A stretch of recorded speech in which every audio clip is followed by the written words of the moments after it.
کوم دوستانو مومن خان فرهادي یم یو ځل بیا ستاسو په چوپړ کې دوستانو موږ فورم ویلو چې فورم څه شی دی هغې ګټې څه شی دي او ولې موږ فورم ته ضرورت لرو نن راځو د فورم ځانګړتیاوې او د هغه ځینې عناصر مطالعه کوو او وایو البته ټول نشو ویلی فقط نن په لیبل باندې کار کوو چې لیبل څه شی دی څه لپاره ترې استفاده کیږي دوستانو فورمه او د هغې عناصر او ځانګړتیاوې موږ لومړی چې کله فورمه په ایډیټر کې جوړوو نو د دغه فورم ټیګ څخه استفاده کوو چې فورم ټیګ دا د فورم د خلاصېدونکي یا شروع کېدونکي ضمیمې دي او دا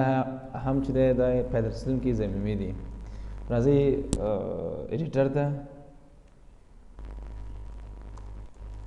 او به قوسونه بیا فورم چې بیا وروسته د هغې ځای فورم بېرته کلوز کړو دا موږ ایډیټر دا ویلې چې فورم د دې ځای نه شروع کېږي او دغلته پای ته رسول کېږي دې تر منځ چې هر څه راځي هر څه لیکل کېږي هر څه موږ ټایپ کوو کوډ کوو هغه به په دې فورم پورې اړه ولري دوستانو راځو لومړی لیبل د لیبل یا لیبل ضمیمې عموما د بغلي عنوان لپاره استفاده کیږي یا استعمالیږي دوستانو فرض مثال موږ تاسو په فورمونو کې لیدلي وي بغلي عنوان لکه نوم د پلار نوم ادرس تلیفون شمېره او دغه شیان په فورمونو کې که نه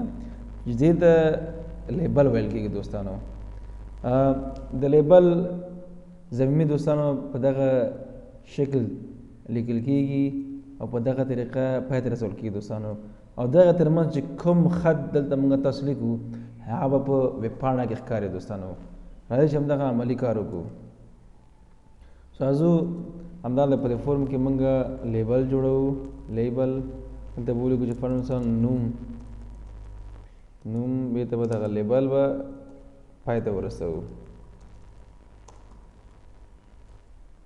راځو یو بل لیبل فرض مثال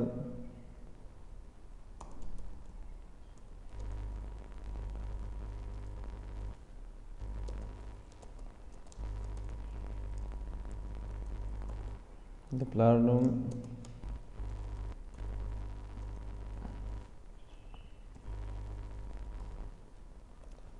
همدغسې راځي یو بل لیبل هم جوړو دوستانو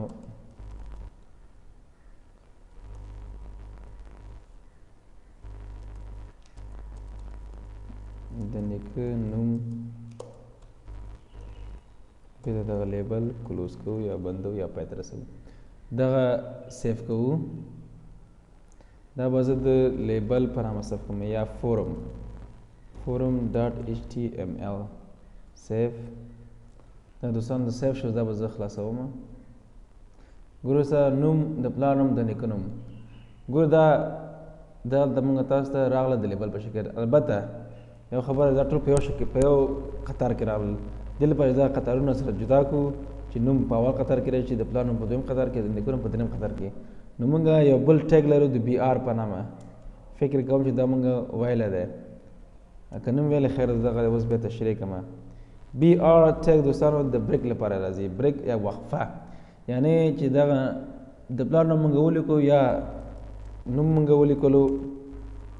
بي آر موږ ټایپ کړو بي آر چې دی پای ته رسېدونکي ضمیمې نه لري فقط همدغه بي آر ټایپ کې د موږ تاسو فقط یو قطار وقفه ورکوي یعنی اول قطار ختموي دویم قطار ته خط راځي یا دویم قطار ته موږ وړي همدغسې نوم چې کله موږ ولیکلو دې څخه دا وروسته د پلار نوم دی یعنی د نوم په اول قطار کې راولي د پلار نوم په دویم قطار کې راولي همدغسې بیا موږ دلته وقفه ورکړې بریک ورکړی چې د پلار نوم څخه وروسته د نیکه نوم په درېیم قطار کې راولي دا موږ دا سیف کړو فقط ځو اما خپل ویب پیج ته یو ریفرش کوو ګورو دوستانو نوم د پلار نوم د نیکه نوم دغه د لیبل وظیفه چې لیبل څه کار کوي څه وظیفه سرته رسوي او د بي آر ټیګ یا بریک چې ورته یا وقفه دا موږ تاسو ته قطارونه سره جدا کوي یعنی اول قطار پای ته رسوي او دویم قطار شروع کوي مطلب دغه دی دوستانو مننه السلام علیکم ورحمت الله